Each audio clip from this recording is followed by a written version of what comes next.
What's up, guys? This is Vanessa Selbst, and I'm coming at you with a 2-4 ghost video for PLO, excuse me. I'm just getting started here, and I've been on this table on this top left for a little bit now, so I kind of have an idea of how people play. Carlos plays pretty loose, so I'm going to go ahead and make a somewhat loose call from out of position, noting I'm not going to get too involved with anything crazy here. I'm going to go ahead and lead out because I have top 2, and it's a pretty good hand. Don't yet know what my plan is if raised, but we'll figure it out from there. It obviously depends on who raises me and everything like that. At this point, I'm probably putting someone on. I'm probably putting 2 easy on some sort of a wrap. Alright, here I'm going to try to go ahead and isolate this. Okay, this is a really bad card for me, although I still have a straight draw, but 10-jack is like a huge part of his range, so that's not good. And defend here because I'm out of position. I'm just gonna check fold here, I guess. Okay, and he checked it back with a low straight, so I'm not really sure. I pretty much hate his play. Well, let's see what he called with. Ace 10, yeah, I mean, he's calling with like a non-nut straight draw, and then he's not even going to get value for it. I guess, he was going to get value unless the board paired. Yeah, maybe I don't mind that so much. I'm going to check raise here because I think it's a good play. I'm going to just flat here because it's a really good hand that can make lots of other good hands. Here I think I'll take this down a fair amount when I check raise. Unless he actually has like aces, in which case he's going to shove it. And I'll probably just fold in that case. Here I think I'm going to re-raise for value. This is interesting because it's a situation where he just flat, so I don't think he has a really big hand. I do have a really big hand, and actually I would like to get money in the pot now. With a hand that rates to be better than whatever he has. And he's going to call me no matter what, so that's perfect. That's a great flop. So that's good. And he's drawing to like an 8, which he'll probably hit the way I'm running. No, crazy. Anyway, so that's a pretty standard play. I mean, it's not completely standard, but I think this is really interesting on the bottom right. What just happened was because I flatted from the get-go because I think that a lot of the time, I'm trying to get in a multi-way pot, basically. Like, I have a really strong hand, but it's a hand that makes a lot of nut straights, right? So it's not a hand. All right, I'll get back to talking about this. This guy re-raises really light. So I'm going to defend these for sure in position and deep.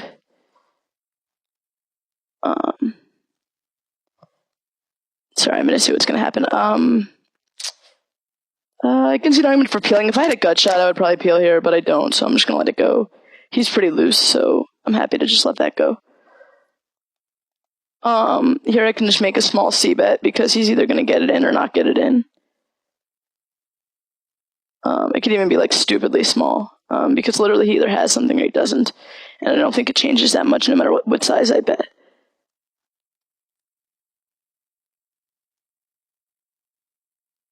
This on the bottom left could be a raise, but it's under the gun, so I'm going to play a little bit tighter. I just want to get back to talking about that other hand. It's pretty amazing that we've had all these hands come up. I'll just let him check it down with an ace. If he puts it on, I'm obviously folding, so... Anyway, just getting back to that hand. So I have king, queen, jack, 10. It makes a lot of nut straights. So there are a lot of flops that I'm really going to like with this hand. Not to mention my flush. I mean, this is obviously a flop I like, but it's for different reasons. But so with this kind of a hand, this is pretty loose open, but I've been playing looser these days, and we'll see how it works out. Anyway, so it induces a squeeze from a short stack, which is nice. And once this guy flats me, he's often got a hand like these kinds of cards, or he's got a hand like queen, jack, 10, 8, or something like that. Or, he could have an ace, he could have ace, queen, 9, 8, or something like that.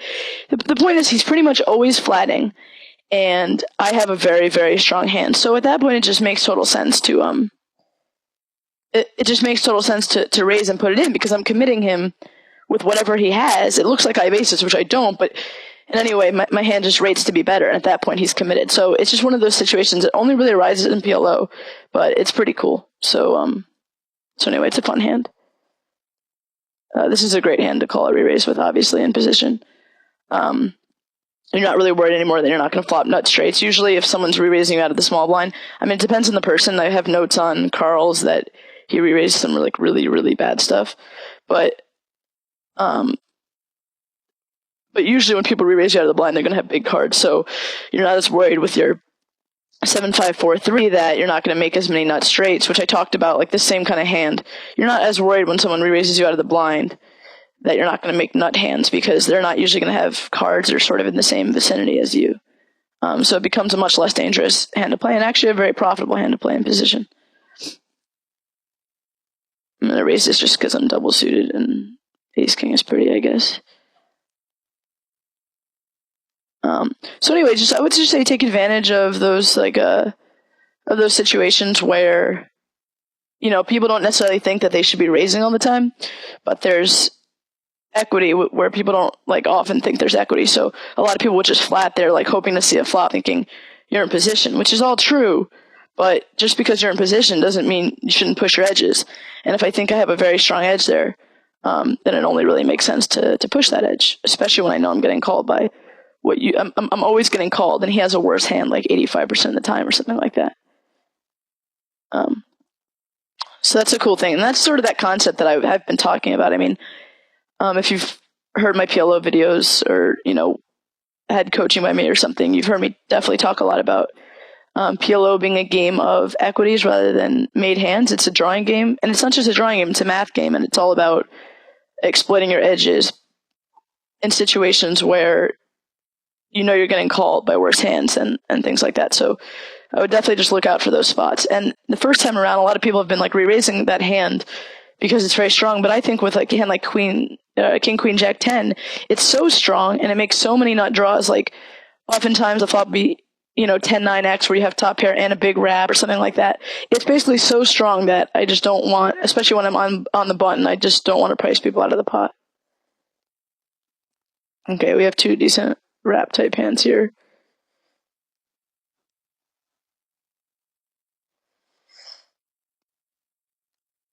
Yeah, I had a note from before when I was playing this earlier that Carl's re-raised something like Jack 8-6-3 double suited. It was versus the button raise, but it's still a really atrocious re-raise. So he's min re-raising, so I'm going to go ahead and 4-bet because we're deep. And I like my hand against his re-raising range.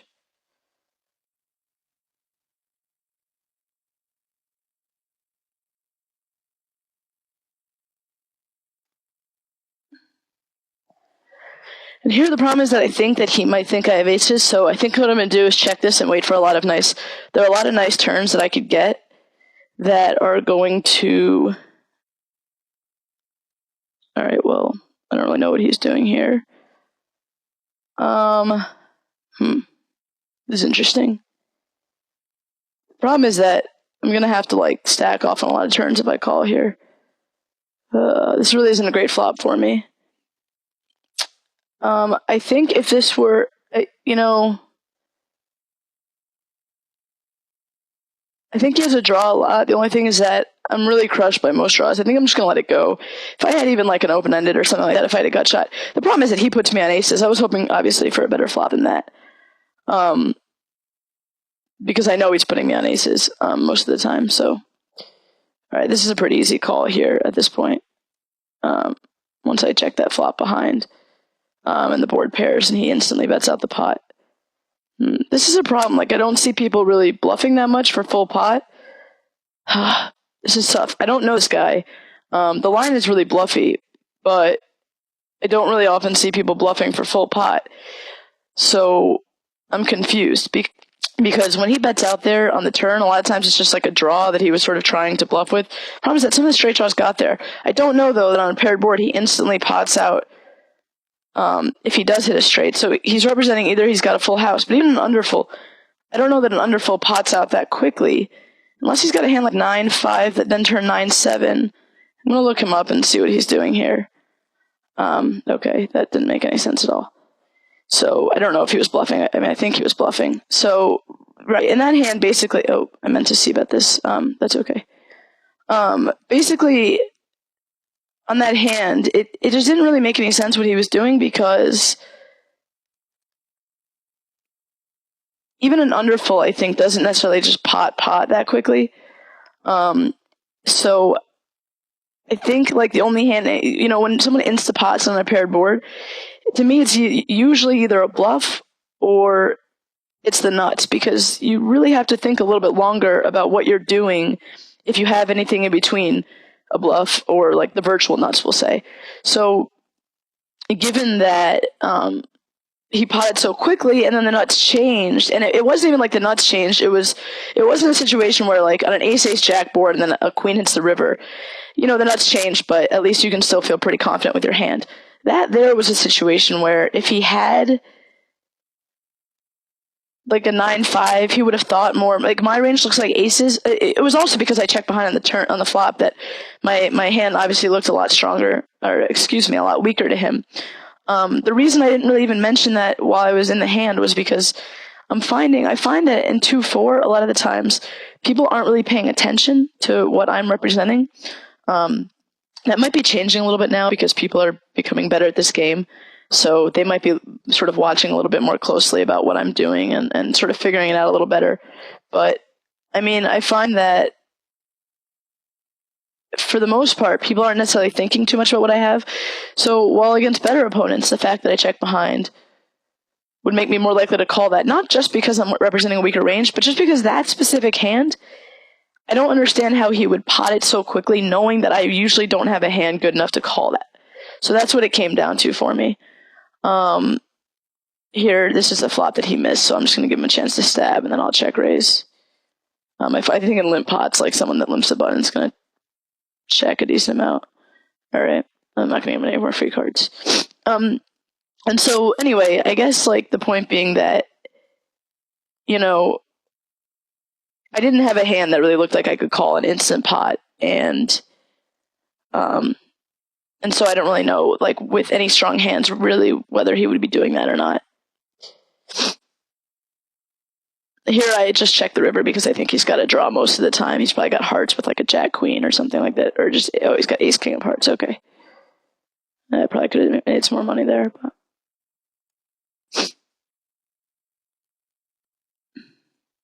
So that was one of those situations where, basically, you're just, I guess, narrowing down the range of hands at every street and figuring out this is a great hand to call a 3-bet with, because when I hit a set, which I do very often, or like, a quarter of the time, I'm going to stack whatever he has.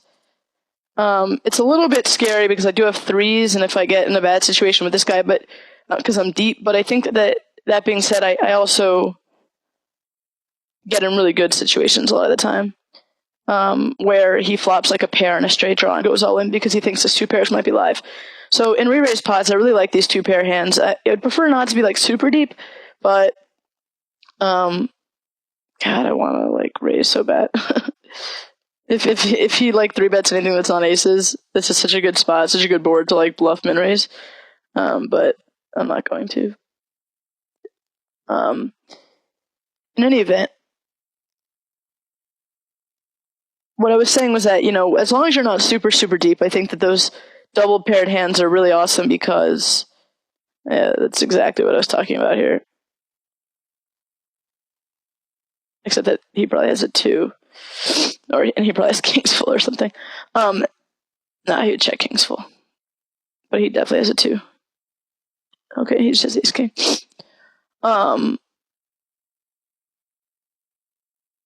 Anyway, so, it's just a spot where you're going to get in a lot of really good situations. People are going to basically put in a lot of money with hands that they think are drawing really live, but then in actuality they're not. I'm going to call. This is a pretty speculative hand, but I'm on the button, and once again, I always talk about how position is far and away the most important thing in PLO. You can take away a lot of pots on the button. Like, if this guy doesn't connect with this flop, he's almost certainly going to check it, just because that flop is so coordinated. And then if he checks, I'm almost certainly going to bet. I will certainly bet. Getting back to that hand, if I'm an 8K 1200 spot, I'm folding to that turn bet.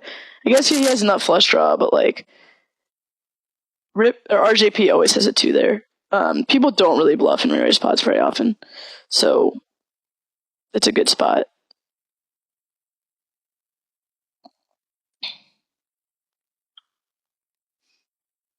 Excuse me, it's a good spot to lay down your hand. That's what I meant to say.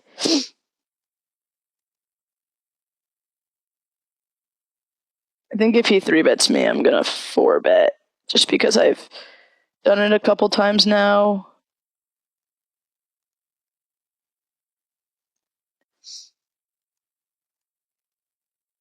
And he must be getting tired of me and whatever else, and he knows I don't have to have aces here, so I think it's a pretty good spot.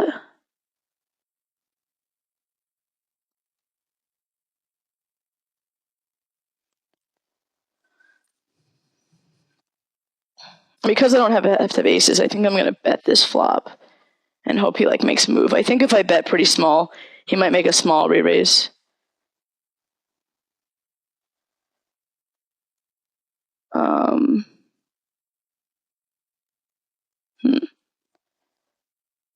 Don't think he would lead out with a 9 here. If he does, I'm screwed, but I'm trying to think of what the best way to get him to put it in is. Maybe if I just min-raise. I don't think he's going to put it in, but at least it looks like I could be bluffing.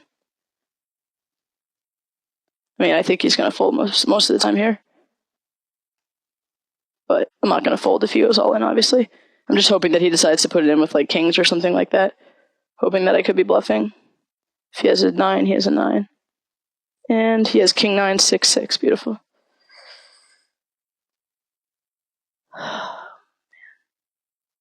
He played that terribly because I don't always have aces there at all, so but that's fine.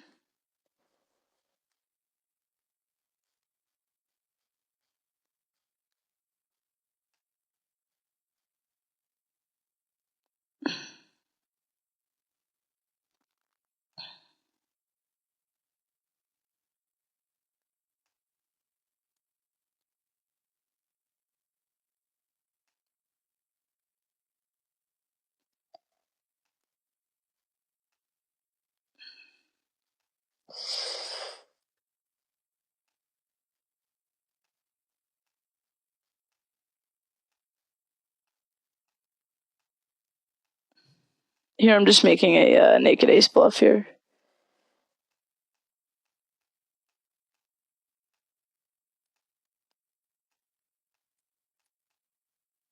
That's really a terrible hand to call with.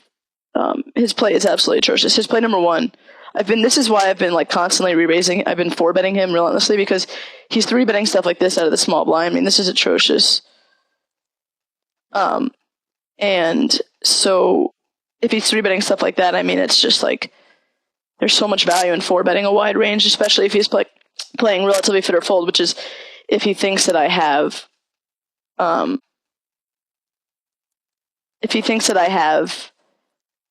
aces, I think he's going to play relatively fit or fold most of the time.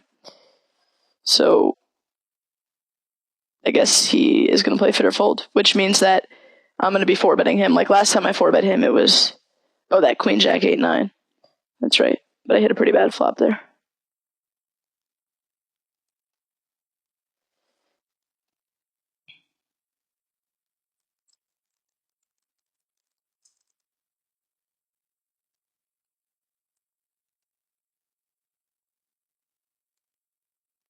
I'm going to raise this just because I'm feeling frisky. I'm going to raise this because I'm in position and I feel like it's not a bad hand to re-raise. I mean, it's not great, but it's not bad. And this guy is just such gigantic pre-flop leaks that I can't, that it's totally justifiable here.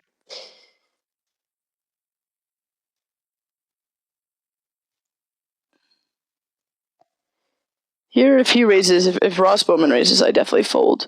Oh, nice, I have the straight and a set.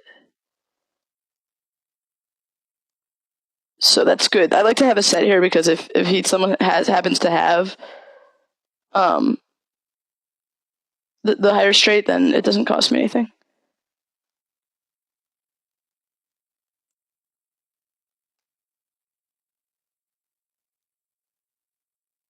Here, I'm going to bet fold. Sometimes I just check this back with a gut shot and 2 people in the pot, but I think that, I have the bottom pair, I didn't realize that. Well, And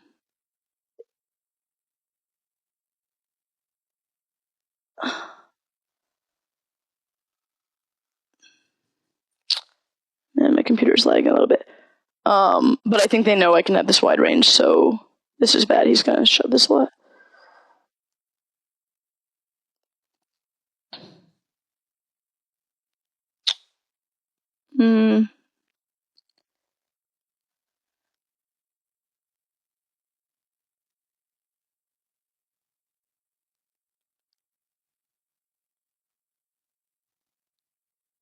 Oh, I don't know why I bet this. Sigh. He's got to sit here almost always. Although, what did he raise? Well, actually, that's not true. He has a big draw usually because he checked the last person to act, which was me. And then...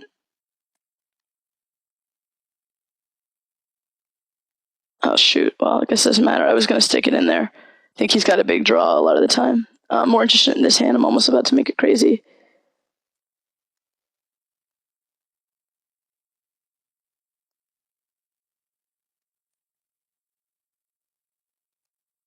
This is sort of obscene. I thought about just calling his bet, but I think that a lot of the time he has like a pair of eights or something like that, so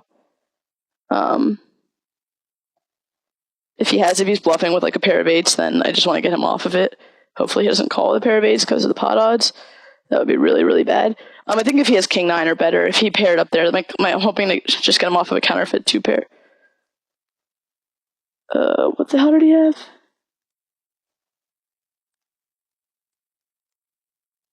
Wow. Ace 9, 3, 7. He called me with a naked 9 on the flop. Alright, well, I think most of the time he doesn't have a boat there, so, and he rarely has a 9. I don't really know what he's doing with a 9 there, so I think that's a pretty good play, because I think if he's bluffing with like a pair of eights in his hand or something, or bluffing with like a, something just completely random in his hand, then it does like a bottom pair or something like that.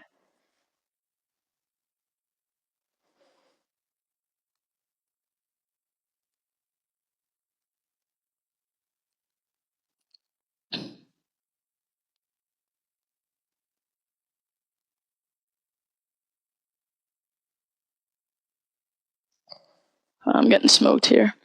Anyway, so just getting back to that. Yeah, I think that's like pretty standard. I could not standard, obviously. I could definitely see an argument for betting the turn. If I knew how loose he was playing the flop, I would absolutely bet that turn. There's obviously an argument for folding the river, although I think he's bluffing there a lot. If he's peeling with ace 9, 3, 7, if he's peeling that loose, he's got to be bluffing once I check behind the turn. So I think it's a pretty decent play. I definitely got unlucky for him to have a 9.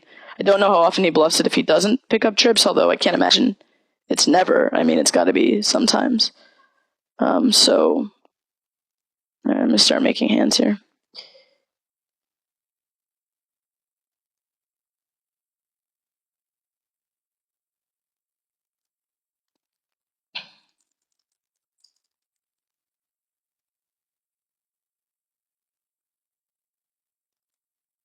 Let's see. So ace 9, 3, 7. Yeah, wow.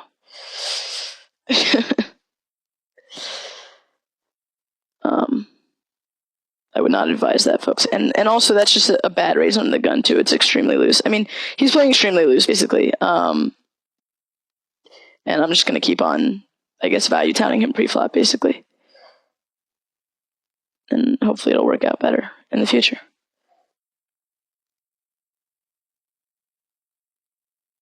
And I'm going to isolate Ross Bowman because he's pretty bad. And you'll notice that I'm not really playing as tight as I sort of advocated in a couple of my videos. It definitely all comes down to like position and your table image and all these things. So, or not your table image, excuse me, like the table. Well, your table image as well, but sort of just like how loose the table is playing and and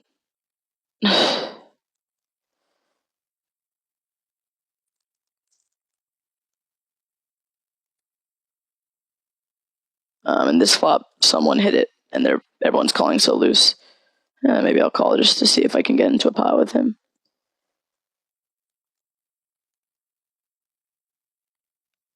think I'm just going to check call a bunch of times here. I just did this for because I want to make it look like I'm tilting or something. I think if I raise, though, he's not going to get any worse than with trips, so I'm just going to keep check calling, and I think this will induce him to bluff off a bunch of chips. Well, now it definitely will. Now I'm going to check raise the turn, because I think he's going to value bet like a big pair if he really has one, which I don't think he has very often, but he might float me on the turn. But I'm going to make it look like I was check calling with a draw, and well, I guess he's not going to bluff it. Hopefully he value bets a word. Oh, wow, he didn't even value bet jacks. That's really bad. Oh, people play bad. This is a wow. Okay, I didn't realize he bet full pot here. This is probably a too loose a call. That's a really bad no value bet, unless he just like knows that. I mean, that's really bad.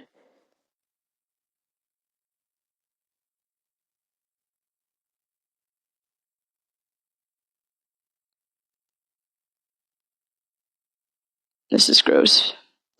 I have to just fold this.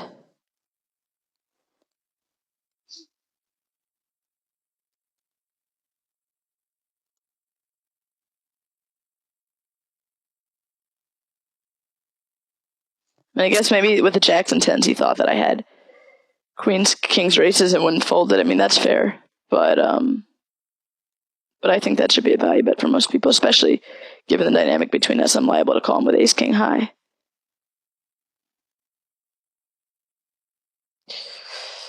I'm going to try to flop anything from now on. If he bets smaller here, I'd probably raise him, but not now.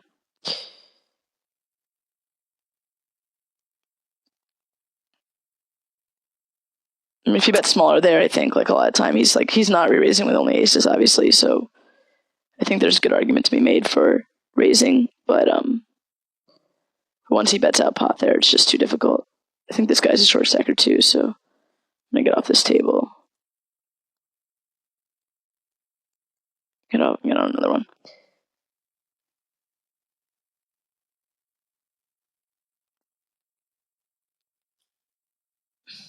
There's another spot where it's a great hand to re-raise him. If he opens, I'm definitely re-raising him. I'm really gonna re-raise anyone if they open with this hand on the button. Just to get money in the pot. I mean, it's a good hand, so.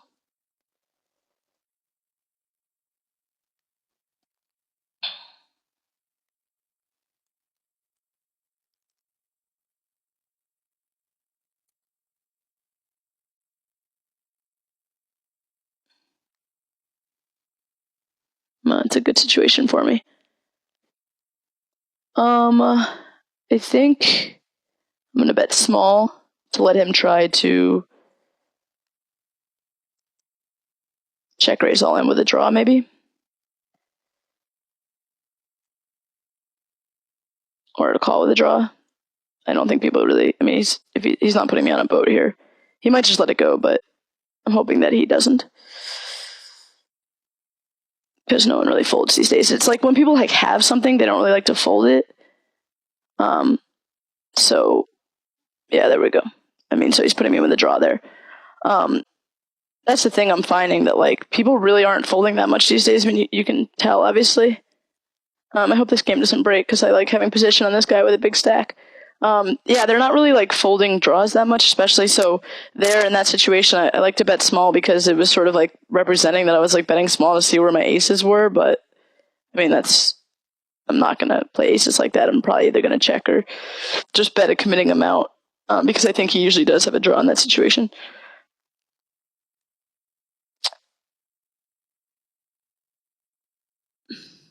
So if he calls, I think I'll peel for getting a discount and last to act. Nope, not. So this guy's re-raising like entirely too wide, basically. So as soon as I get like good hands, I'm just gonna 4-bet him. He's raising too wide and he's peeling too wide. So the key is, if you're gonna 4-bet someone like that, basically you want to do it, and then you can bet something like half pot on the flop, and just generally bet like around half pot. And then that puts them into a position where after the flop, if they call your 4-bet, they've either got to check raise all in or check call, which is awkward, or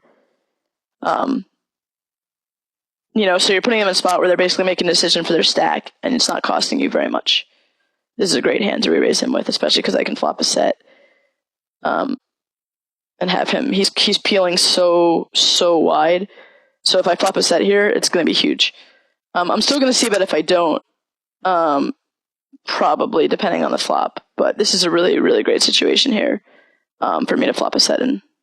So hopefully I will. Preferably a set of kings.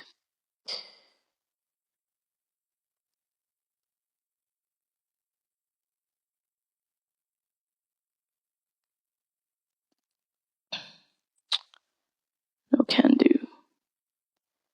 Alright, yeah, I'm still going to bet this because he knows that I can have, like, I don't have to have aces here. So I think he'll probably peel wide, but I don't know if he's going to raise really that wide, especially since we're so deep. But I don't know. I guess we'll find out. I mean, who knows? I mean, so I'm going to keep betting here. I have the blockers. So I'm definitely going to bet, and then I'm just going to, if he just calls, I'm going to bet really big on the river as well. And because I think he's peeling wide, I think he's got like 9. I mean, I guess he could have jack 8. He probably won't fold it, but I think he's going to have like a middle run a lot of the time. And so with my blockers to the king jack, I think it's a good spot to sort of bet out really strong.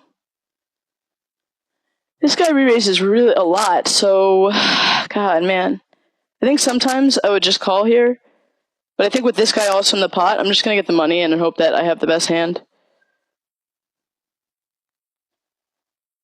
I guess I don't. I guess he has aces. He re-raises a lot, though. Now, I know this guy has a straight most of the time. I'm hoping he folds it.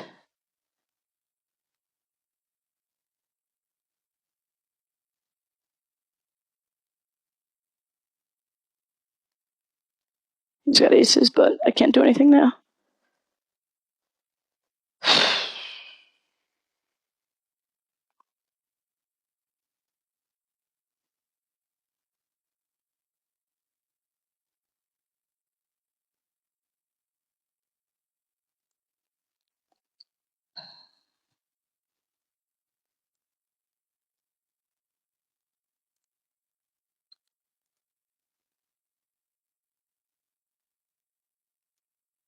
I think that if that had been just a heads-up pot right here with the ace, king, 10, 8, I would have definitely just called. But given that you don't have a big hand here. Given that he... Oh, what am I talking about here? Given that the other guy called, like, I thought there was a lot of equity, because if they both have, like, if he's re-raising me a lot with those run-type hands, and so there's, like, a ton of equity, basically, to, this is terrible. He picked up a draw almost always there, and I have to fold for, like, no money, because he's always got it.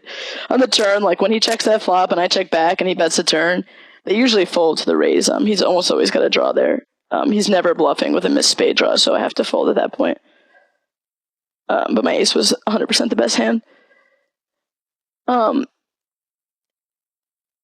Anyway, so because there was so much equity, I think like this guy Too Easy just like has been re-raising me relentlessly. I mean, I think he re-raised me 3 different times on this table. And just because of that, I think that it's a good spot to sort of get my money in with like a pretty decent pre-flop hand if I'm going to get it 3 ways. If it had just been heads up, I would have almost certainly just called and waited to see the flop and tried to make a good hand. But and there's obviously still merit to that as well, especially because I have good relative position. So if it's less variance, number 1. Number 2 is I have good relative position. So if I just call, then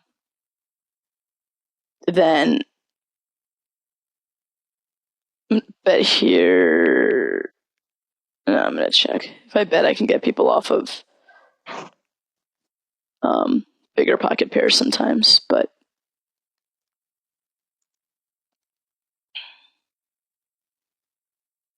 this is a good time to bet to get value from a flush because you're rarely going to get check raise bluffed because I could easily have pocket aces, which is sort of what I'm representing by checking behind. So like people, it wouldn't really make much sense to bluff me here.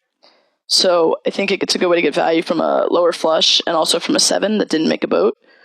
I don't think there's much value to betting this river. I think there's but because they're scared of pocket aces, I think boats will check. I don't know that I'll really get called by worse flushes again on the turn. Yep. So once again, I got a lot. That was a perfect example of exactly what I was talking about. So let me look at that hand again. That's a great hand. So it's a situation where people are playing way too passively, and it's making it really easy for me. So he has a 7 with really shitty side cards. So he's only got 2 4s and 3 kings. So he's only got 5 outs to a boat, and I guess 1 7 makes quads. So given that, I can bet the turn, and he's already scared of pocket aces and stuff after I check behind. If people don't have a boat or the nut boat, they'll often just check call and play really passively. And he doesn't have a flush, so he's almost certainly not gonna get too crazy unless he's trying to bluff me off a flush. But people don't really do that. So given that, I think it's a great spot to bet. And then on the river, because he's checking all his boats, I don't think he'll also call on the turn with a lower flush, but he'll also call with a queen high flush. I don't think that there's a ton of value to be gotten from lower flushes.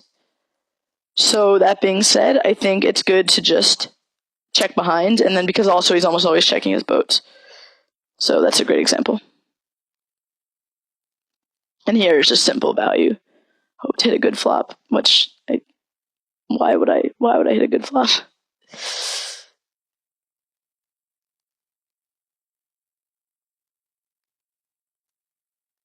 Here I'm bet folding. If people put a lot of money, if people raise me on this flop when it's a limp pot and I have a 9 high flush, I'm not going to get involved. They just call though.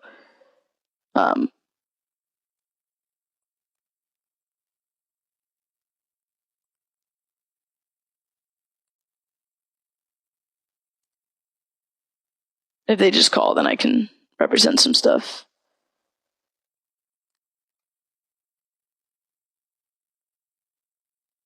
I don't know if I'll get this guy off a king if I bet, but he also has 8-9 a lot, unfortunately.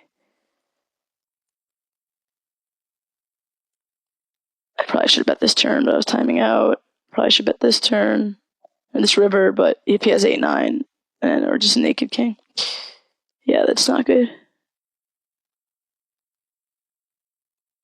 Does this guy really have king 6? I don't really know. Oh god, this would be a great spot for a check min raise. I think the great hug is almost always bluffing here. So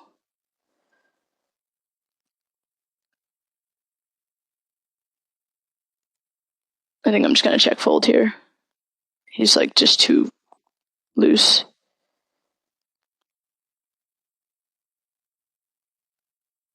Okay, so he was value betting the nut flush.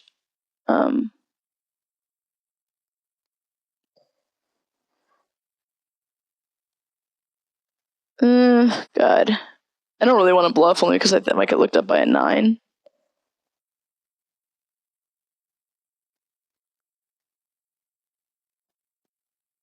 Yeah, it's not worth it to bluff that much. He's got an ace a lot, and he might get looked up by a 9. Yeah. If I was going to bet again, the turn would have been the place to bet. Because he's peeling that loose once again. But once again, I thought if he had a straight draw, he's going to peel again. That's kind of a board where people have a pair and a straight draw a lot, and someone so loose isn't really going to let it go. There's definitely an argument to be made for continuing to barrel, but I just thought given the way the past few hands had played out, it was more prudent not to. It's debatable.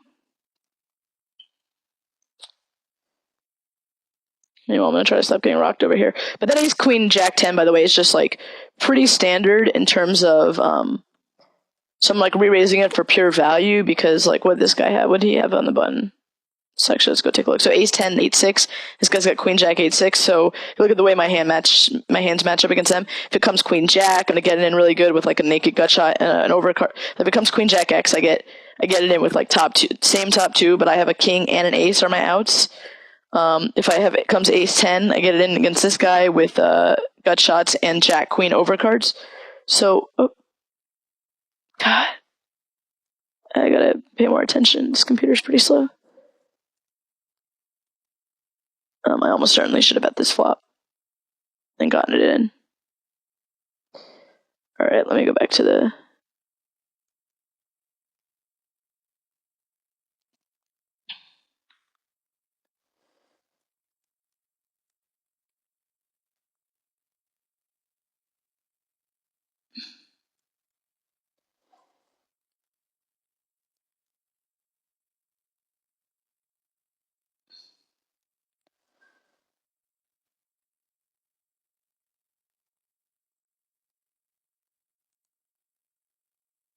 Let's see. Just gonna check this down here. If he has a 6, then I'm owned. No, he doesn't. I think I'm gonna check raise this one all in and hope that he doesn't have a big hand.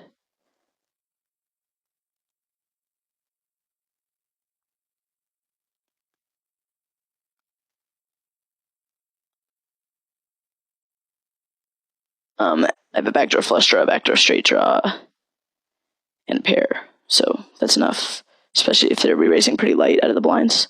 You can do that sometimes. I mean, it's not like an every time thing, but it's definitely okay. Some of the time. I wanted to get back to that hand that I was talking about. God, all these people are making me play all these pots. What was the hand? Nope.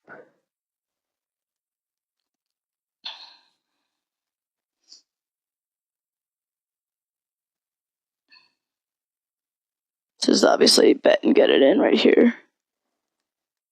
This is a great spot because he is so goddamn loose. I keep saying it's a great spot, but I'm not flopping a pair, so maybe it's not really a great spot. This is obviously bet and get it in and hope he has a worse draw. Oh, right, what I was saying was, oh, right, so we were going back to that hand where I had the ace, queen, jack, 10. I'll talk about that some more later.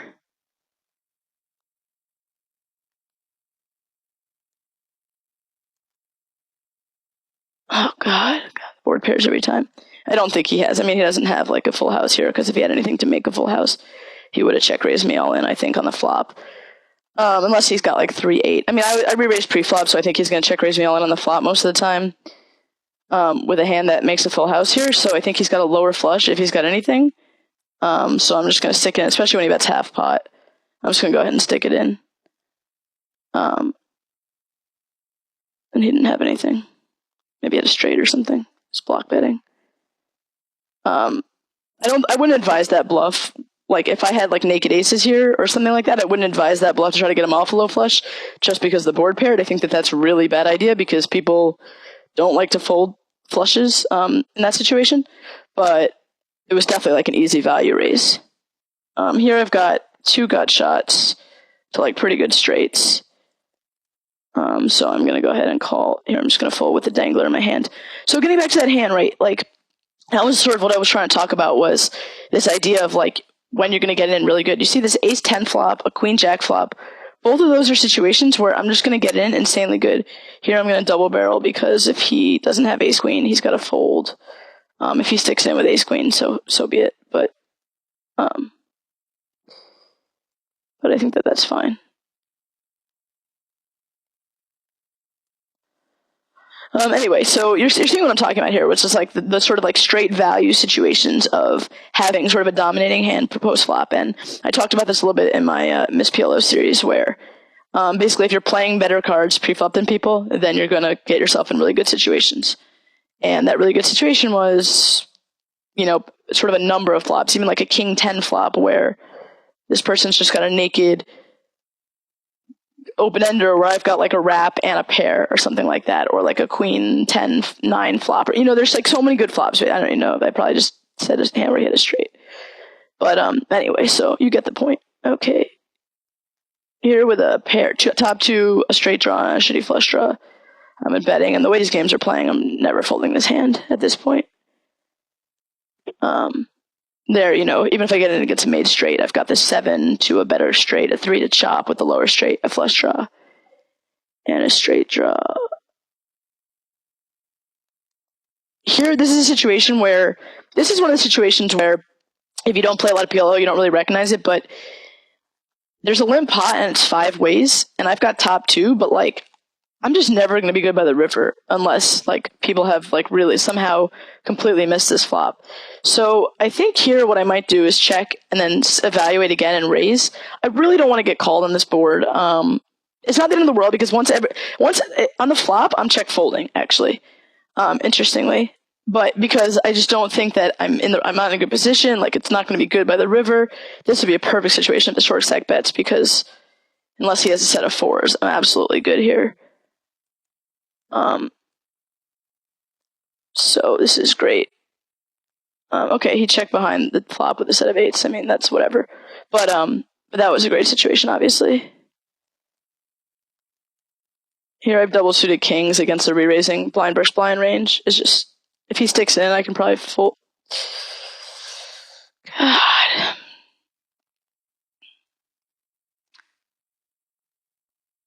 mean, I guess I can fold.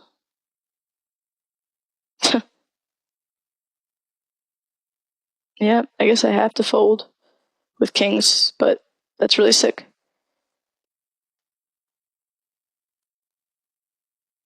He might actually always be playing aces.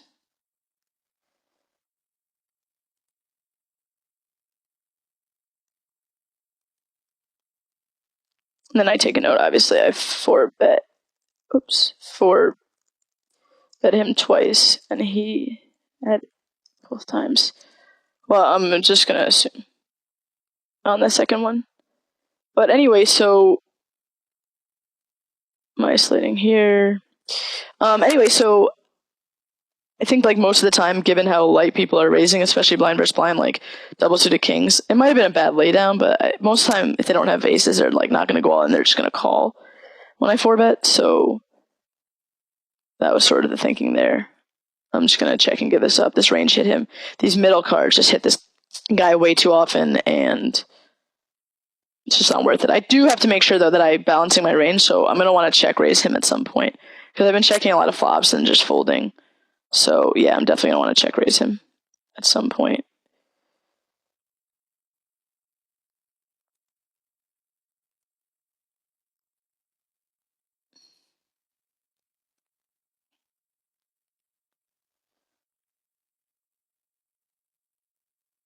And here I'll check, and I might call one, I might raise, but I also expect to get a free card a decent amount of the time. Excuse me. And this is a pretty easy value bet, considering how I've been playing, which is to say loose. And just the fact that he happened to have kings there is a bad beat, but he's going to look me up with like any 10, a lot of pocket pairs, things like that. So it's definitely an easy value bet at that point. That would be that hand right there was probably a button raise, but definitely not under the gun raise.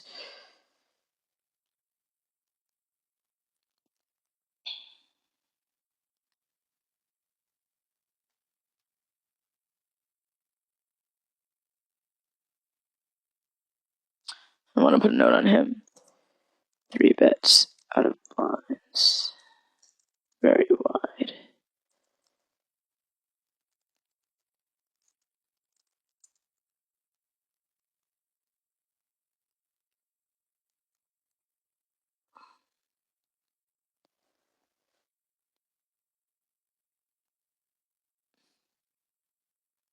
And this is a hand that, once again, I would probably 3-bet. Although this deep, I might just call, because I don't really want to get myself... The thing about 3-betting when you're this deep is that you don't really want to get yourself in too many spots where you're going to have, like, dominated flush draws all that often. So, like, for a lot of money, because you're not going to be able to back up your stack with it. And so, given that, I think sometimes, like, there's an argument to be made for... I mean, definitely, like, sometimes, but, like, there's an argument to be made for, like, not really 3-betting that much, just because if you have a 10 high and an 8 high flush draw, if you tend to be, like, over-aggressive in those 3-bet pots, or you're playing against someone who's really aggressive, it's going to be hard to back up stuff with your stack. And here I'm just leading out because I think he's, going to fold a wide range here. I don't know about this guy, but he just checked behind a set, so I'm assuming he's just some like, typical, like, run-of-the-mill Omaha player who's, like, not that good. And he's probably got, like, a straight draw here, so I'll probably, like, bet the turn and then, like, bet the river pretty big if he calls me. Hopefully he won't raise me here. But I don't think he will that often, unless he's got 5-6. And then I can just jam when he checks to me here. Or actually, I don't even have to jam. Because he's almost always got a draw. I mean, if he has a 9 with his draw, that's tough luck for me. But I don't think he's going to call me without a full house here most of the time. I mean, he might call me with trips. But he shouldn't, number one, but he will because he's got trips. But like, I also think that most of the time he doesn't have trips here. Like, most of the time he's got like a 7 with something else, and he'll almost always fold that, yeah.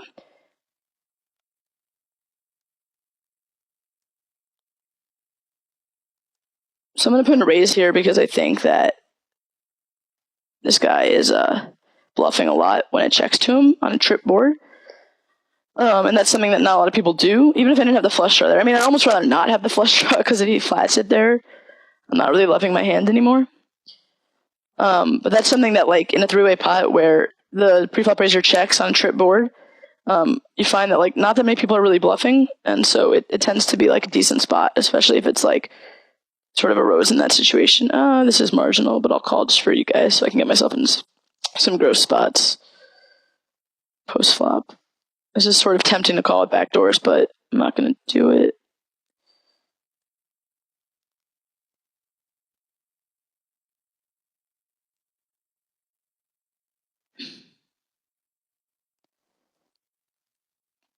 So yeah, like, I wouldn't do it too much, the idea about bluffing and trip boards, because then people will stop bluffing, and it's actually way more expensive. So it's way more expensive for me to bluff from the small blind, because, like, I have to risk, like, almost $90, whereas this guy's only risking 30 if he's bluffing. So it's still a profitable bluff for him, even if because I can't really do it more than, like, a third or a quarter of the time, or like maybe like a third of the time, or else it completely loses its credibility, and I lose that respect.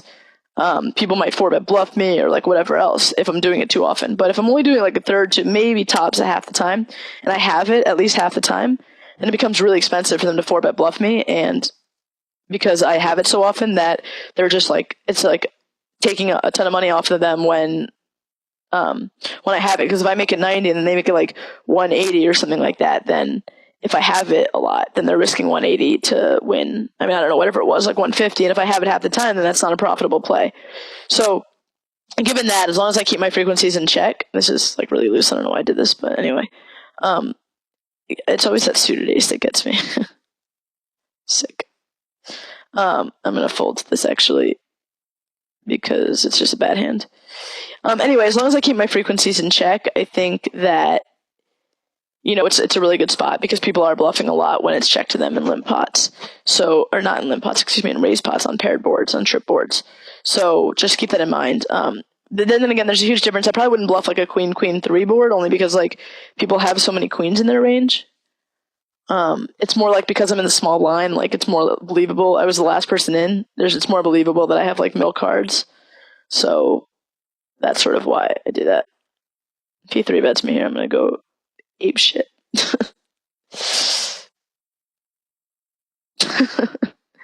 Alright, I mean, if he has aces every time, then so be it.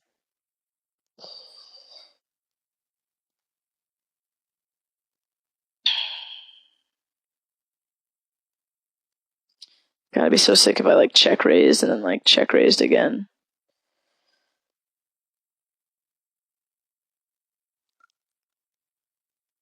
I'm not check raised and check raised again. I mean, check raised and then fire the river on the ace, then the 6, 8, 10 ace board when he's, like, repping aces. That'd be really awesome.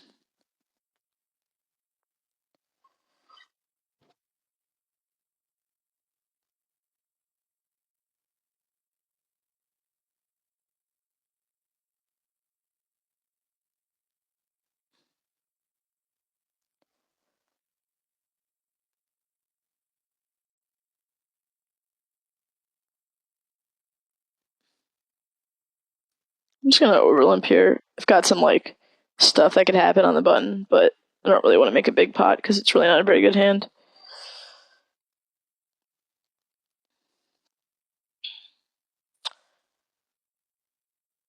Man, this has been a pretty cool session. We've gotten in some really cool situations. Especially the games, you see how much more aggressive they are now than, like, when I first made that series. So people aren't really folding very much, which is, like, awesome, because you just have to sort of have it way more, I guess, is the point. And it being, like, pretty subjective. But yeah, I mean, it's pretty cool. Once again, I'm on the button. Like, it's not a great hand, but it's the button. And this guy's limping, so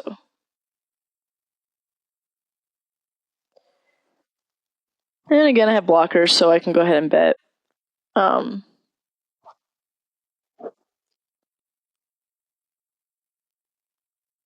If he leads out here, I actually think I'm going to put in a raise.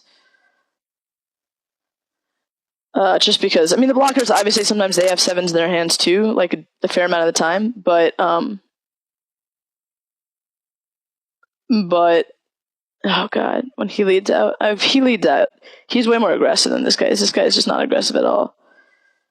I don't know if he's going to fold 2-pair, and I don't have any outs to cover, like, if he does have a straight. If I had like 7, 7, 8 or something like that, maybe I would do it, but, yeah, no, not when he leads out. But if this guy let out, I was going to raise to try to get him off 2-pair. Plus, he's deeper, so it's like more of a threat when I raise.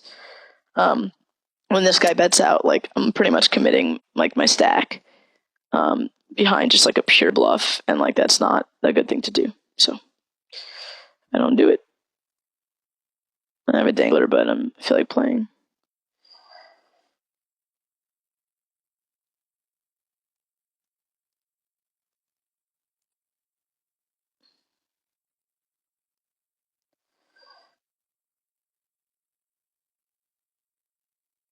Here, I don't love my hand at all, but I really don't love my hand. Wow.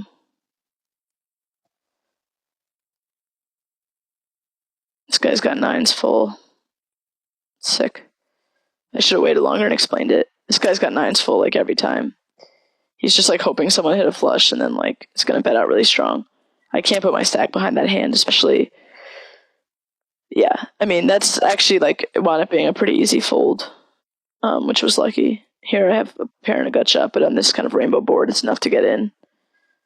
Because I'm never really going to be totally smoked unless he's got a set of jacks. I'd rather just take down the pot, but it's not the end of the world if I bet and get it in.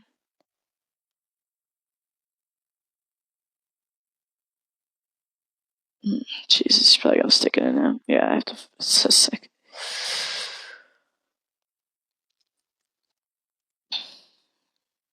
So obviously you see, like, I'm c-betting less just because people aren't really folding. So, like, I'm making more delayed c-bets. Like, this is a good spot for delayed c-bet once he checks twice. I don't think he has a hand that often.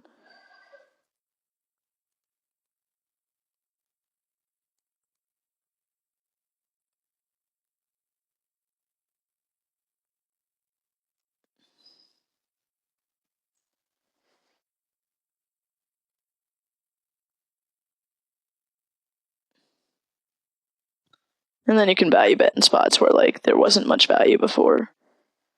Like, in limp pots, like, there shouldn't really be that much value to a lot of stuff, but people have called me down in limp pots with some, like, crazy, crazy things. Here I'm just going to bet fold. It's crazy. Like, I was playing some 1-2 or doing a coaching session with someone at 1-2, and the games were actually, I don't know why I did this. The games were actually far less aggressive. This was just a brain fart here. The games were far less aggressive than they are now. Or than they are at 2-4, sorry. People really, like, weren't getting it in that late, so and, like, just playing their hands and stuff, versus here. Wow, and he peeled with just a queen. It's awesome.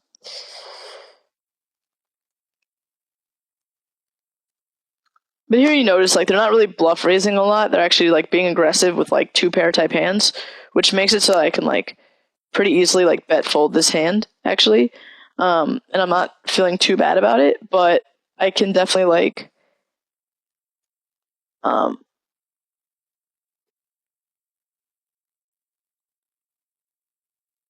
don't remember what I was saying now. I can bet fold that hand, but I know that, like, I can't stack off, like, but I can also stack right. Like, I can also get a lot of value from my made hands because people are stacking off so light. It's kind of crazy. I guess I'll make a loose call here. In this one, like, I think he made a straight, like, way too often for me to really bet this turn. So.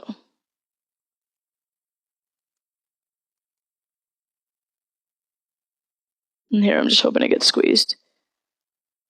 And here I'm going to check behind and hope that something happens. Oh, it's still rainbow. Here, obviously, I just hope my straight is good. Here, I hope that this guy squeezes or something, and then I can just ship it in over the top. God, I want to keep checking almost, but I'm going to call it with any two pair. I don't know if he'll ever call with, like, big cards, so might as well just bet it now, I guess. Maybe I could have bet a little less, but here I'm actually check folding in a four-way pot on this board. People have draws way too often. If a diamond peels off, I can make a different decision, but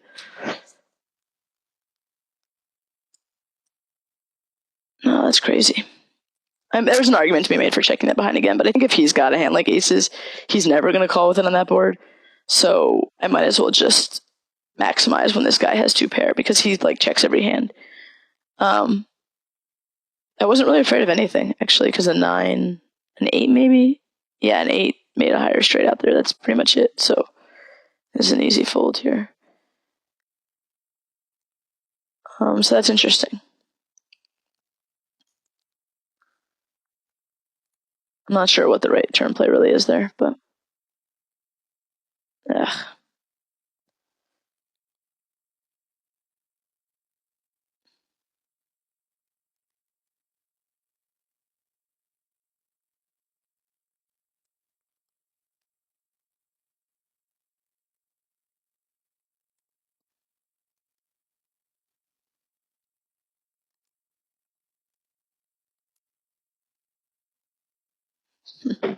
Interesting turn. If it checks to me, I'm gonna bet, and I can bet call against max because if I check here, so I think he's gonna fold a better two pair. Like I think he's gonna, well, he'll fold two pair actually, but maybe he'll call two pair if he's also got a straight draw. But I think there's a lot of value to be had from bet calling against max. I'm sorry, from betting against max when he calls me down late. So given that, I'm gonna go ahead and bet so that he'll call me with like two pair or something like that, and then I can make a decision whether or not to bet on the river. But yeah, that's pretty much it. I think he calls me a lot there. So I think I pass up way too much by checking that behind. I mean, if it were just me and used to be good, I might check that behind just because I think that he's got two pair a lot and he's going to fold it on that turn. But here I just bet call because we have no money.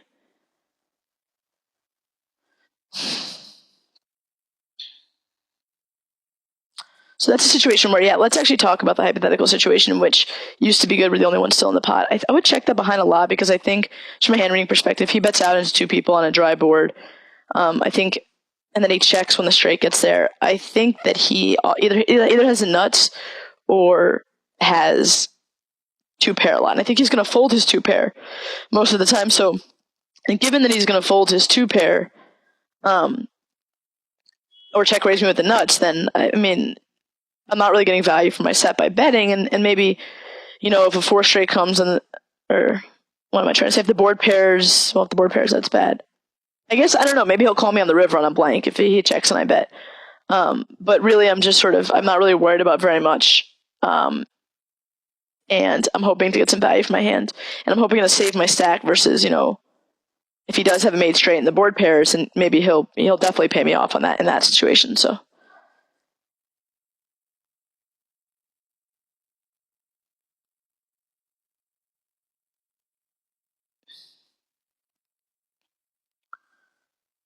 So once again, basically, I'm just trying to sort of point out that you're playing multi-way pots and heads-up pots very differently.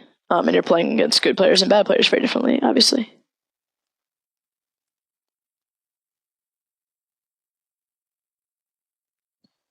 I'm just going to fold. This guy's pretty loose in the blind. And it's not a hand I want to be out of position with. I do the same thing, actually, in Hold'em. I don't really play the small blind too loose because I find that people defend the big blind very wide. I mean, I defend the big blind very wide, so I'm going to bet out here because I thought it was heads up again. That's really why. But also because this guy will just take it away, and I can't really stand any action. So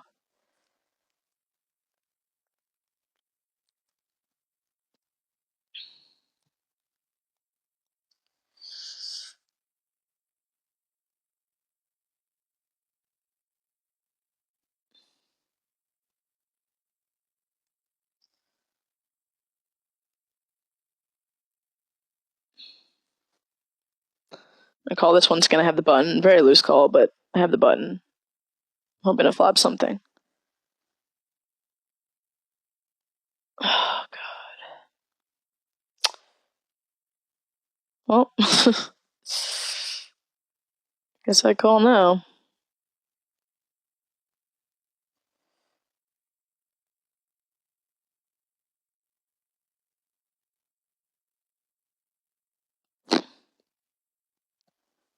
Okay, this is obviously a really good hand, so I'm gonna try to put some money in the pot. Possible? Oh, not possible. Well, this guy will call me. Nope. I think if he 3-bets, I'm gonna 4-bet, because he 3-bets a lot, and I have a really good hand. And this is a good example of that situation I was talking about. Am I really gonna win the blinds? It's perfect. Jesus Christ.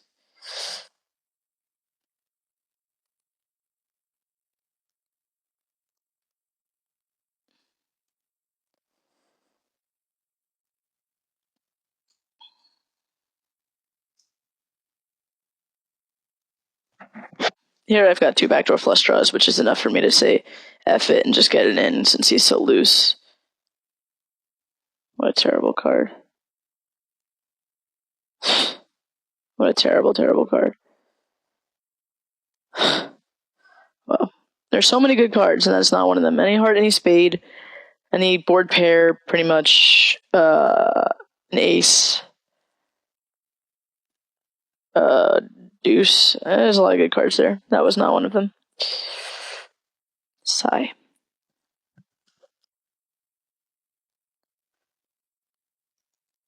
Alright, I guess I'm going to start wrapping up. I'll play like one more orbit on each table. I was hoping to run a little better for you guys, but I think it's okay because I think we got in some really good situations anyway, and so I'm pretty happy about them. Basically a lot of like sort of showing you like when to be value tanning people just based on like ranges and equities. A decent amount of that, a decent amount of sort of like board texture, and when your plan should be to like bet call, and when your plan should be to. So, well, just the general concept. I mean, you can go through and review of like which boards I said to bet call on and which I said to bet fold on. But I mean, the main concept is that I constantly know what it is I'm going to do. And this guy peels so wide that I have to just bet 3 streets with this hand.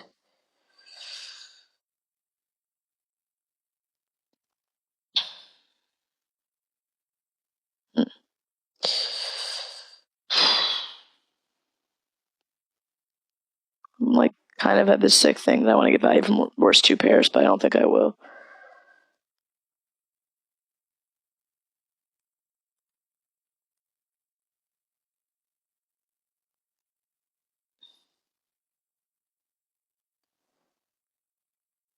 So yeah, that's it. I mean, you're always having a plan for the hand, and yeah.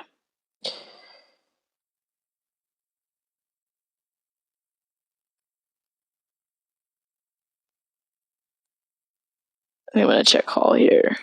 Let's see what develops. Yeah, it's a bad turn.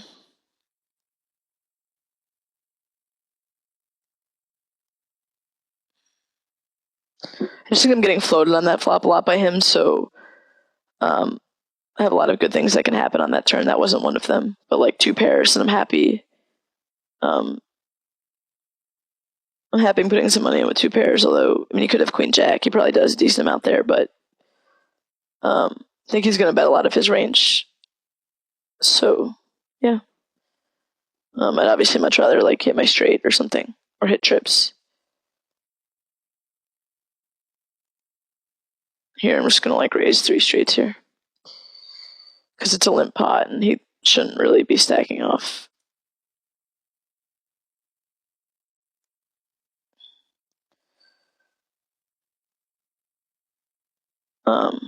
So, like with the naked ace bluff, I mean, I think I talked about this in Miss PLO. Sort of the same thing. I don't really like to bluff it, like especially if I'm the pre-flop raiser, because people expect me to, and they don't seem to ever really fold anything. But if they bet into me, especially in a limp pot, I mean, I think that's a good opportunity like to raise. Like you can only be randomly bluffing with the naked ace, and if it's someone who has any clue what they're doing, I just don't think they're going to stack off in a limp pot in that situation. So, but what do I know? I mean, people stack off really like. Don't quote me on that. That's all. That's my disclaimer.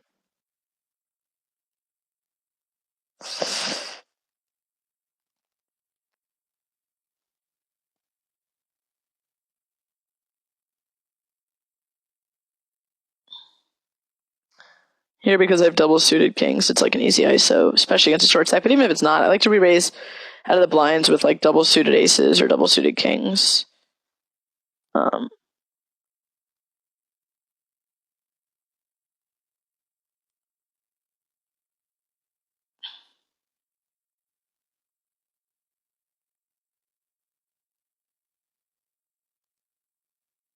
Because you flop a lot. I mean, so when you re-raise out of the blinds, the reason I was berating Carl's so much and I'm advocating double suited hands is because you basically want to re-raise, because people are playing you so loose, you want to re-raise hands that can flop big, basically. Here I'm just ISOing with a bad hand. Hopefully they fold. I mean, they haven't yet, so I probably should stop doing this, but whatever. Anyway, so yeah, I mean, I guess like I guess what it comes down to is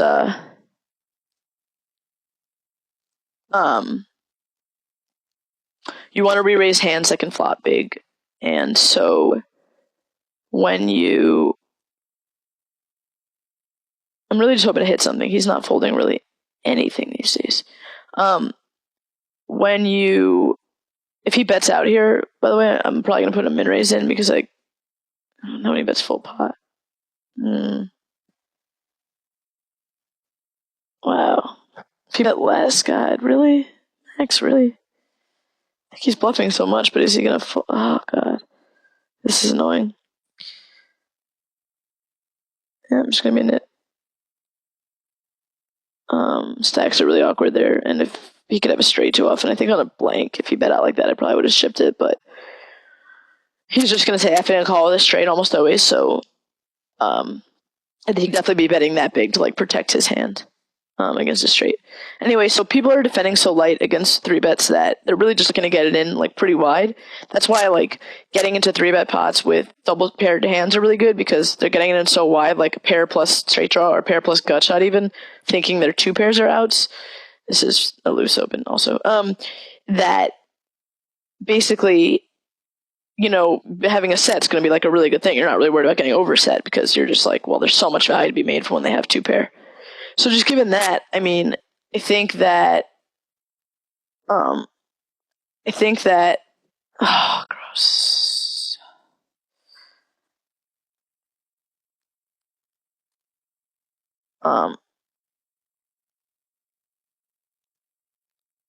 I think that raising out of position with hands that are not going to flop big is really not a good idea, because basically, I mean, you're just going to get played back at so often, and it's just not going to be worth it. So that's my spiel on that.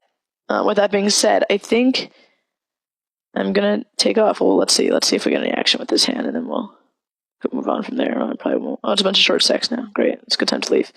Okay, well, I hope you guys enjoyed this session. Let me play this hand against Max, who will obviously call me. It's, wow, the best flop I've seen all day.